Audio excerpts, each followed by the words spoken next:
Motivational যে কন্টেন্টগুলি সম্প্রচার মাধ্যমে প্রচার করলে আপনাদের এই কাজটা করতে সুবিধা হবে, আমরা সেটাকে একটা জনসচেতনতা তৈরি করার জন্য সবসময় এই প্রচারের ব্যাপারে আগ্রহী থাকব। এই প্রতিশ্রুতি আমি আপনাদেরকে ঘোষণা করে রাখলাম।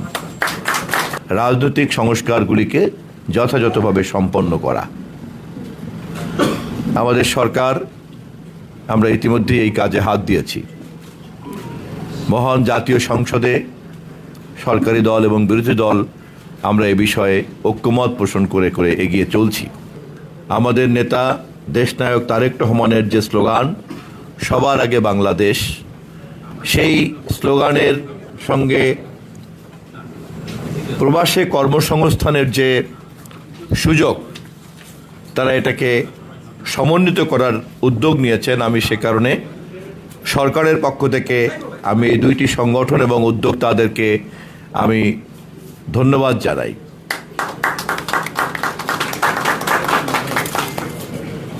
সবার আগে বাংলাদেশ, এই চেতনাকে আমাদের বাস্তবায়ন করতে চাইলে যে ক্ষেত্রগুলিতে আমাদের গুরুত্ব দিতে হবে, তার মধ্যে কর্মসংস্থান এবং রেমিটেন্স আয় করার পরিধিকে বাড়ানোটা আমাদের জন্য অত্যন্ত জরুরি।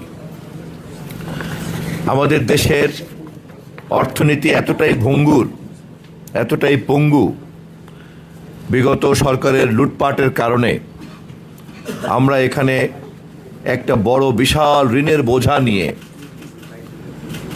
জনগণের ভোটে নির্বাচিত হয়ে একটি ফ্যাসিবাদী সরকারের ধ্বংসযজ্ঞের উত্তরাধিকার হিসাবে রাষ্ট্র ক্ষমতা গ্রহণ করেছি জনগণকে সেবা দেওয়ার জন্য।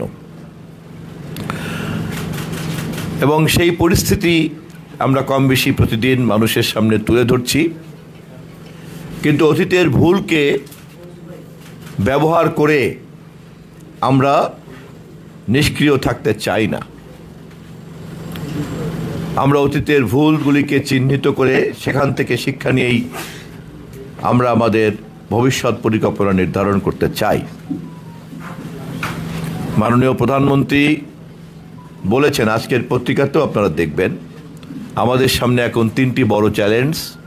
সেটি হচ্ছে আমাদের এই ভঙ্গুর অর্থনীতিকে স্বনির্ভর করা, আমাদের দেশের আইন শৃঙ্খলা পরিস্থিতিকে আমাদের স্বাভাবিক পর্যায়ে নিয়ে আসা এবং আমাদের যে কাঙ্ক্ষিত এবং ঘোষিত প্রতিশ্রুতি অনুযায়ী রাজনৈতিক সংস্কারগুলিকে যথাযথভাবে সম্পন্ন করা। আমাদের সরকার, আমরা ইতিমধ্যেই এই কাজে হাত দিয়েছি। মহান জাতীয় সংসদে সরকারি দল এবং বিরোধী দল আমরা এ বিষয়ে ঐক্যমত পোষণ করে করে এগিয়ে চলছি।